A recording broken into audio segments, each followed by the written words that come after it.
Hey there, welcome to That Dang Dad. My name is Phil, and tonight I want to talk about heartbreak. But it's probably not what you're thinking. I don't want to talk about painful breakups, or lost loves, or lesbian yearning, or anything like that. Instead, I want to talk about political heartbreak, because I'm worried that it isn't taken seriously, and I'm really worried that it's going to be a big obstacle in building a better world in the years to come. I've been thinking about this topic for a long time, particularly because I lived in Louisville, Kentucky from 2015 through 2023. For those of you who are unfamiliar with the geopolitics of Kentucky, Louisville is a tiny liberal oasis on the northwest side of an otherwise deeply red state. And when we think of what makes Kentucky, Kentucky, apart from Derby, a lot of what we're thinking about is eastern Appalachian Kentucky. That's where all the mines were. It's where the hollers and the former mining towns still are. And it's where high-speed internet and community safety nets and gainful employment and deep governmental pockets are not.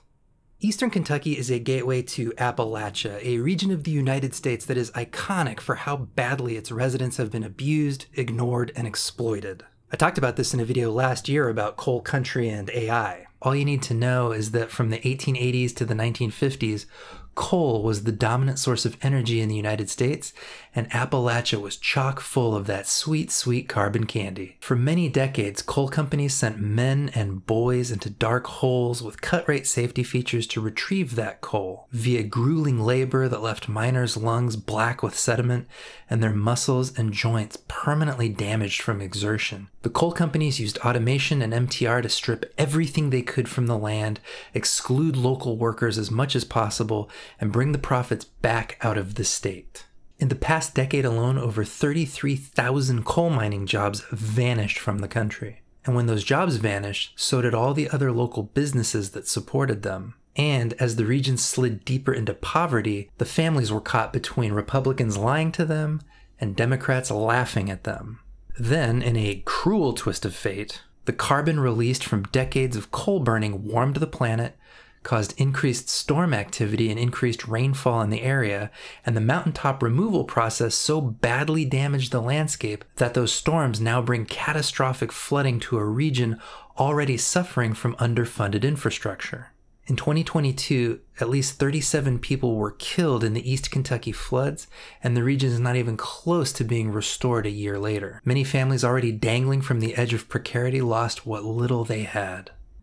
If corporate greed caused so much misery in the region, and if Republicans are the ones who traditionally protect that greed, why are Eastern Kentucky and West Virginia and Tennessee and other Appalachian regions so deeply conservative? Well, there's no one simple answer to that, of course. It's a rookie move to be like, here's the one reason a diverse population has the long-standing culture that it does. Obviously, there's a ton of factors. But tonight, I want to make the case to you that a not insignificant factor here is political heartbreak. The deep pain that comes when people in power who are supposed to have your back fuck you over instead. And I want to make the case that this goes way beyond Appalachia. But did you know that in the 2004 presidential election, West Virginia had double the number of registered Democrats compared to Republicans? Yet Bush won the state and it's been deep red ever since, despite a long, long history as a Democrat stronghold. What gives? I believe that one of the underlying factors here is that again and again, the people in charge of Appalachia treated the region and its people like a blood-soaked ATM, and no one stepped in to have their back. You and I know that greedy coal barons like Jim Justice and Joe Manchin and Chris Klein either buy off regulators, or in the case of Justice and Manchin, become politicians to protect their profits. But for the last 50 years of coal industry decline, the corporate vultures managing that decline have engaged in enough corruption to squeeze a little more blood from the stones, while at the same time telling voters that the government is the one killing coal to appease San Francisco liberals.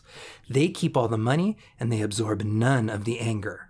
And guess what? That anger is valid. From the perspective of a coal country miner, as jobs were drying up and communities were running out of money to pave roads and repair bridges, Obama's EPA killed off a bunch of the mining jobs that miraculously still existed. And when the workers cried out, "How am I supposed to feed my kids now?" coastal liberals shrugged and said, learn to code.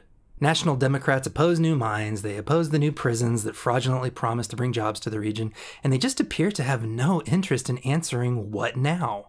From the perspective of many people in Appalachia, They didn't do anything wrong, and yet they've been abandoned to fend for themselves. There's so many more factors at play, and I don't want to oversimplify either blue-collar rejection of Democrats or Appalachian history and culture. This video isn't even really about Appalachian miners. All I want to do is highlight this small aspect of the situation because I believe that it plays a larger role in politics than many people give it credit for. Because I believe that sting of betrayal, indeed that constant sting of betrayal, destroys people's ability to imagine that a better world is possible, and it completely saps the energy they might have had to work towards it. In the case of Appalachia in particular, research has shown that the more income inequality in a region, the less civic trust there will be, and the lower voter turnout will be. You and I recognize that businesses use civics to protect their profits. But even that explanation does nothing to assuage the sting of being screwed over by the political machine.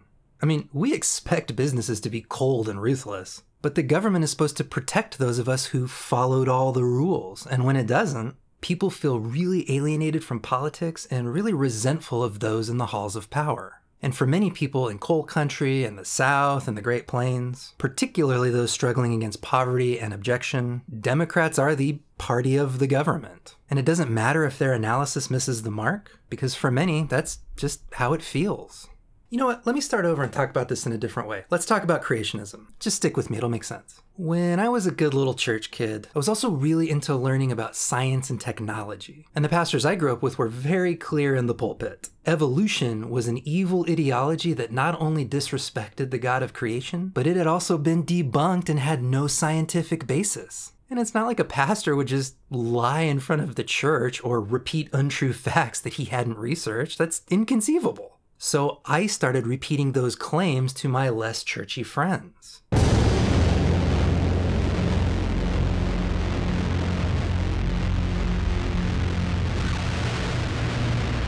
And then one fateful evening, I found myself on a website called Talk Origins, which boasted a giant list of creationist claims and purported to debunk each and every one of them.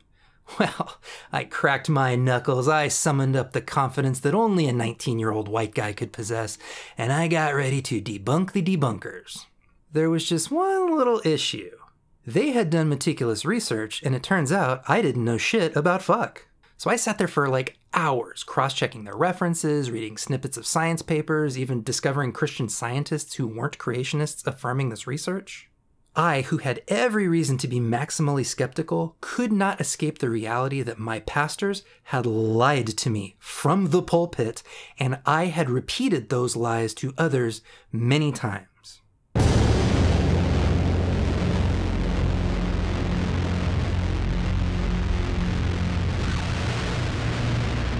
Folks, that really stung.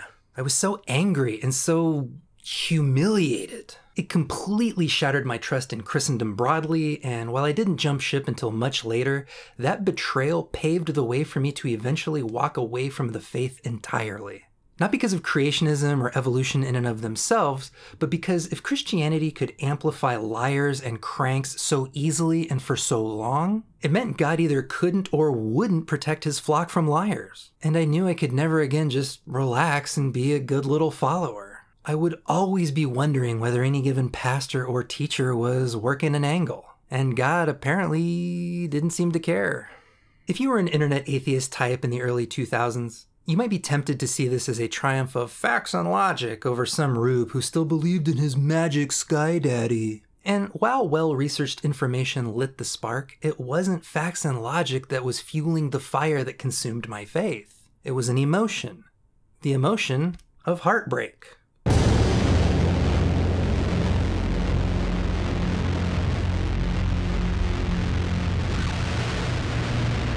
A lot of us lately have been thinking about the emotional state of like the entire planet. And particularly here in the United States, you'll hear a lot about the loneliness epidemic, doomerism, despair. The reason I'm focusing on heartbreak specifically is because I believe that having your heart broken is only something that can be done to you by someone you trust. And that's incredibly painful, and it leaves deep scars. And you can only break a heart a few times before you lose out on that relationship forever. I've been thinking about this because everywhere I look, tucked behind loneliness, or leaning over by despair, or underneath the pile of insecurity, I see heartbreak. And if you're somebody with good politics who's been nodding along to this so far, let me hit you with this. We're breaking hearts too, baby.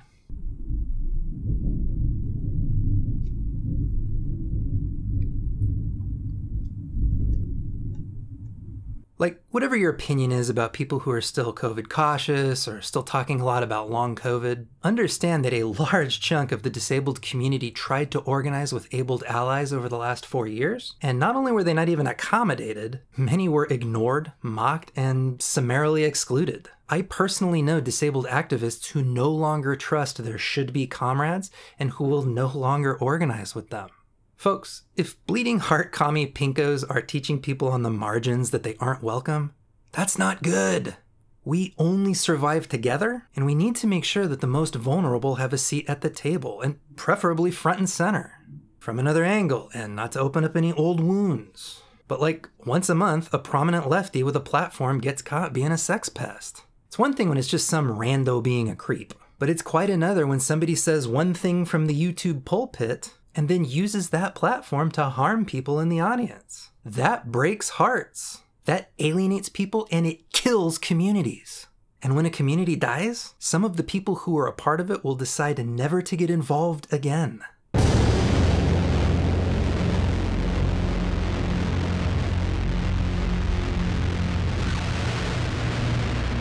And lastly, and I'm probably going to regret even bringing this up, I think back to last year when there was a very visible disagreement on Twitter between a few black activists and a few trans activists over language, and no, I will not elaborate. I personally didn't agree with some of the black activists' takes. But instead of this being an intra-community discussion that led to deeper understanding and mutual respect in spite of our differing viewpoints, I watched a couple mutuals that I really liked be straight up, unequivocally bigoted towards black activists. I even tried to pull one of my friends aside and be like, hey, you're getting super heated and you are taking some wild swings. Let's cool it down and just keep it clean. My off-ramp was not taken and now I'm not friends no more. It broke my heart to see a friend be bigoted towards somebody else, but I also know that a lot of black activists had their hearts completely broken by white allies going basically mask off at the slightest disagreement. I saw more than one black person say that they have essentially given up on seeking solidarity in predominantly white organizations. And who could blame them? Even if you thought their original point was wrong, the bigotry that they experienced was completely inappropriate. And because of it, solidarity may be that much harder to build for years to come. And for the record, I know I am absolutely guilty of breaking hearts myself, both in romantic relationships and in relationships of solidarity. It is something I am keenly aware of as I grow this platform and build relationships with you all out there. Many of you have told me privately that you have found solace and comfort in this channel. So the responsibility not to break your hearts weighs on me like a stone hung around my neck.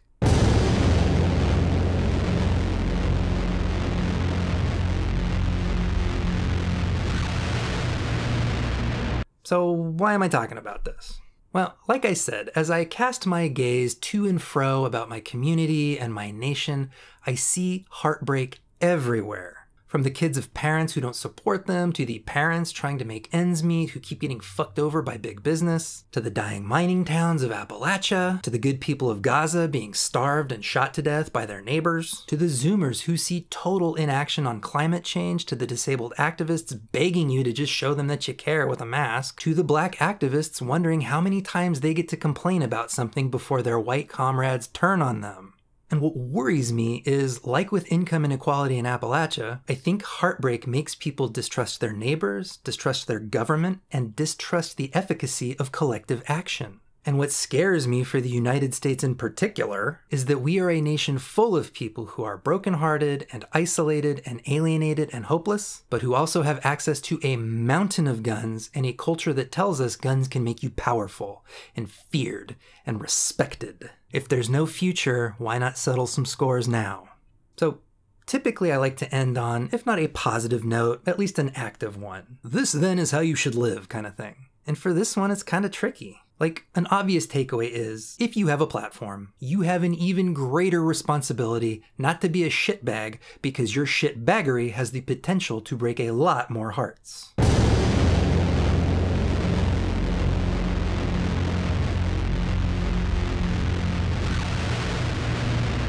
But beyond that, a lot of what's breaking hearts right now is just straight up capitalism, something you and I individually have very little control over. I guess I wanted to bring this up because this is an aspect of community building that I think about a lot. And it's something that I would like you to keep in the back of your mind as you create projects and organize mutual aid and work towards building class consciousness or dismantling systems of oppression. It is human and inevitable to make mistakes, but it is dangerous and self-defeating to break hearts. The kinds of people that you and I need to be serving are precisely the kinds of people who keep getting fucked over and abused by society. If we are careless with that responsibility, if we are thoughtless in how we treat the badly treated, we are going to discover that we have precious few chances to build trust, and once it's broken, you are very unlikely to get it back. Do not be the reason somebody else gives up. Anyway, what do you think about all that? Have you ever had your heart broken? Want to talk about it? Have you ever broken a heart? Want to talk about it? Do you have thoughts on how to mend broken hearts? Want to talk about it? Great news. There's a comment section down there just for you. Go nuts. As always, I'm very grateful for your time tonight. If you thought this was interesting, give me a like, subscribe if you haven't. I am limping towards 50,000, which is both meaningless and exciting. And as always, please share this video with somebody that you think might get something out of it. Thanks again for stopping by. Hope to see you on the next one. Have a good night.